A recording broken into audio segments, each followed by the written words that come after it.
लासलगाव कांदा बाजार समितीचे विंचूर कांदा उपबाजार समिती विंचूरमध्ये नावारूपास आली।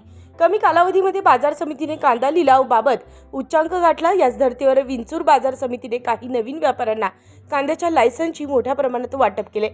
या नवीन लायसन धारकांनी कांदा खरेदीसाठी बाजार समितीत हजेरी लावली। यानंतर या नवीन व्यापाऱ्यांना जुन्या व्यापाऱ्यांनी मोठ्या प्रमाणात विरोध केला। या विरोधानंतर विंचूर बाजार समिती काही काळ बंद ठेवण्यात आली होती, परंतु पोलिसांच्या मध्यस्थीने हा वाद मिटला। परंतु त्यानंतर जुन्या व्यापाऱ्यांनी शेतकऱ्यांची गैरसोय होऊ नये म्हणून नवीन खाजगी कांदा मार्केट सुरू केला असून त्यांच्या या नवीन मार्केटला विंचूर परिसरातील बोकडदरे, धारणगाव, नैताळे, शिवरे, वडांगळी, गुंजाळवाडी, सुभाषनगर, विष्णुनगर, डोंगरगाव, गोंदेगाव, भक्तपूर, विंचूर, थडी, सारोळे, खामगाव, विंचूर टाकळी येथील शेतकऱ्यांनी मोठ्या प्रमाणात प्रतिसाद देत आपला कांदा या जुन्या व्यापाऱ्यांना देण्यासाठी नवीन खाजगी कांदा मार्केटमध्ये आणला होता।